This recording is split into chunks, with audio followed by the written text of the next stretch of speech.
Troy A, Shadowing Tronics, taking part in the Art Soundoff Challenge a bit closer than usual, but I am still experimenting with this Droid Cam OBS, using it in regular OBS.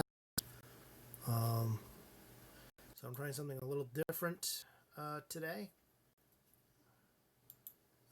Still trying to watch the volume here. Okay.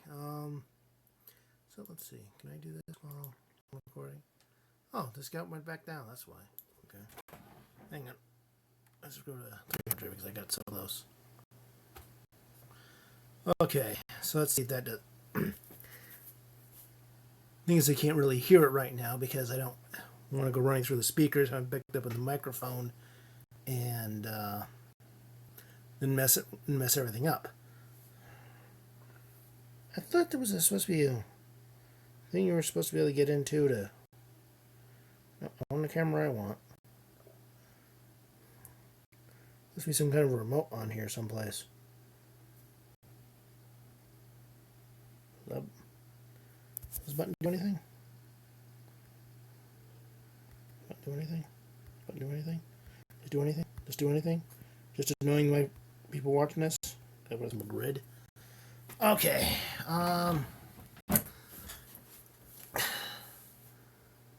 So I'm still experimenting. That's what this year's Art Soundoff was about.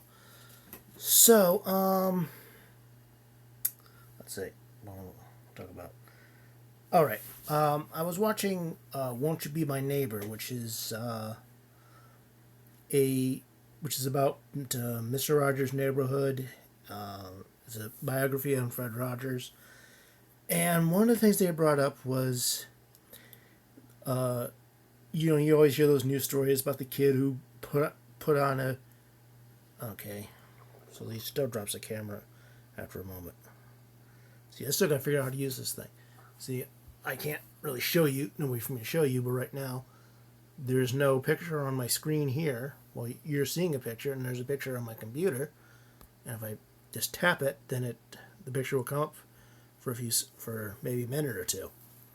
So, like I said, I'm learning. But anyway, you hear the story about the kid who puts on put something around blanket around his neck and tries to fly like Superman. I don't know if it really happens as often as we think about it. Like, obviously it happened, and I'm sure it's happened one or two other times that some kid tried to fly and got hurt. But it's not. It's like the Tide Pod thing. It's not exactly an epidemic situation like you hear. At least I don't think it is, because I haven't heard that news story in, a very long time. But it got Fred Rogers thinking about superheroes and make-believe. I don't know if he was, but if you watch the movie, it sounded like he really did not like comedic shows where kids were they're throwing pies in face and being goofy. And I don't think there's anything wrong with that. Like, I really liked Mr. Rogers' Neighborhood growing up, and I think it was a great show for kids. I still very much defend the show. Yes, it has its detractors for various reasons I won't get into. But at the same time, there were things that watching this movie anyway, I would find myself in disagreement. And one of them is he apparently did not like action shows. Yet action shows, they never drove me to violence. I think there's a problem where people look at the surface, and we'll get into the point of the title in a moment. But I think there's a problem where a lot of people just look at the surface of things. Like, my readers know, I'm trying to figure out how to center this properly. Because, I'm looking at it straight this way, but I'm off center on there. I don't know if it's strange. But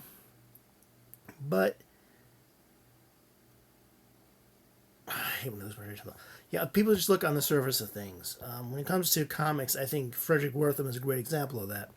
And my readers know that a number of years ago I suffered through Seduction of the Innocent, his anti-comics tirade, because I wanted to see if it was as bad as everybody said it was, and turned out to be actually worse. And in fact, I think one area keeps getting emphasized but yet a lot of the other stuff in there doesn't get emphasized enough. So that's something to think about. But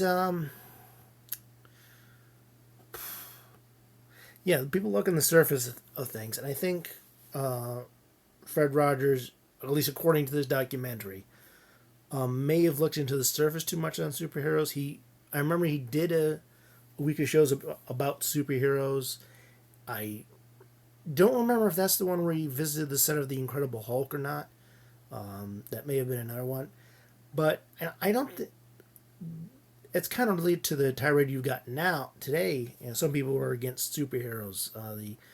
The infamous comments by Bill Maher, who I think just like trolling everybody. He's been putting down superheroes lately and calling comics a kids medium, which is like no medium is strictly a kids medium.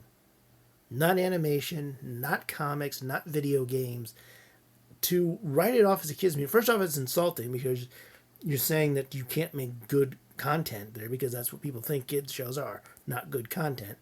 And then you've got a situation where I think people, sorry for the jittering, I'm holding it in my hand because I'm trying to, like I said, I'm trying the Wi-Fi thing because I have other options I want to do there.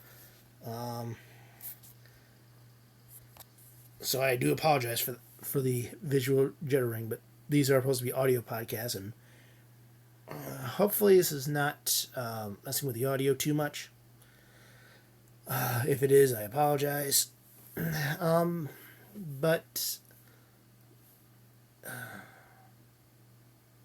I keep getting back on this, and I lose track of what I'm trying to want to talk about. I'm sorry. This is not a very good one, is it?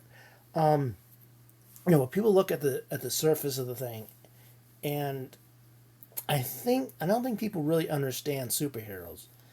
They see the superpowers and they see people punching each other, and then they make a judgment call on it. First off, I don't, and this is probably what the 4-year-old kid was doing too. Like, these people fly, it looks really cool, I want to try it. And again, looking at the surface, but I expect that from kids. I don't expect that from adults.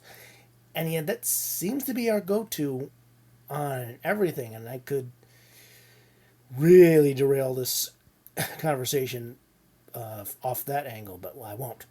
Let's try to stick to artistic creation and comics and superheroes. Because I think superheroes, there's more to superheroes than their powers. And I think so many writers don't understand that, especially when it comes to Superman. Like, they can't believe that someone with that kind of power would be as heroic and as much of a Boy Scout as Superman is. And I think you're forgetting one big thing. A superhero is not just his or her powers. Let's not forget, supervillains have powers and gadgets and training and all that other stuff as well. Oh God, I hope I haven't been covering the microphone. No, that's a headphone jack. Microphone's over here. Okay. Supervillains have powers too. So what attracts me to superheroes over supervillains is what superheroes do with those powers. If you got superpowers, you've basically got three options. One, you do nothing with it. Maybe you go out and enjoy flying sometime or entertain children's parties for money, but you don't really do anything with the powers. You may have superpowers and never do it again. There was a great story in Kurt Busiek's Astro City on that very topic about people who's like, yeah, I got powers, but it's not what I want to do with my life. It's like my friend who's a great artist who had a chance to be an amazing artist, especially in the manga style, in a Japanese manga style, but his passion was working on computers, and that's what he does now, and he very much enjoys that, outside of the stresses that come with any job. So, so sometimes you can have a gift, but that's not your calling. It's like, I probably could develop myself a pretty decent singing voice. If I could learn rhythm and tone and everything else, That's never been my passion. It's like I'm not the worst singer in the world. I'm not very good, and the reason is I never developed those skills. I'm only now starting to develop my art skills in the past few years. I've been focusing on writing, and even then, a lot of the stuff that I'm writing now is not really. Well, I can't say it's not what I want to be doing, because otherwise I wouldn't be doing it. But it's not like my dream goal. It's just something I enjoy doing until I can get an opening to make the kind of stories that I really want, rather than just. But I'm also enjoying the stories I'm making now. So if that means any, if that makes sense to anybody. But the superheroes, it's what they do with their powers that makes them superheroes. It's supervillain. It's what they do. Supervillains do with their powers that makes them supervillains. Focusing too much on the super, like I said, there are people who could have superpowers and never really do anything with them. Others will use them to rescue people, or maybe help out a little bit, but still try to have a normal life and not become like this big costume crime fighter. There are people, and then of course you got your regular superheroes. There are people who will use them for personal gain. They may just cause minor pranks and not do much else. And you got the ones who want to conquer the world. So I think when you try to tell superhero stories, don't focus. The superpowers are cool. The superpowers are what's going to bring a certain reader, especially if you're doing a kid's story. The superpowers bring the kids in, but it's what the heroes do with their powers versus what the villains do with their powers that makes a superhero a superhero. I mean, it's like what makes a villain a non-superpowered villain in a story versus a non-powered hero. In like action movies or crime dramas, what's the difference between a hero and a villain? That's why I don't buy the whole anti-hero thing. They may have more noble goals, but at the same time, they're still doing villainous things. Like the Punisher is like atop the fourth wall. Just look at the first appearance of the Punisher. And somebody's going, well, Punisher's not a villain. He's not a hero. He's an anti-hero. Well, to me, an anti-hero is a villain. It's just somebody who's, they're still doing villainous things. I mean, he's still murdering a bunch of people. It's just the people he's murdering happen to be bad guys. But to me, that's, you may have a noble goal. You may be doing villainous things. There are people who, in the real world, who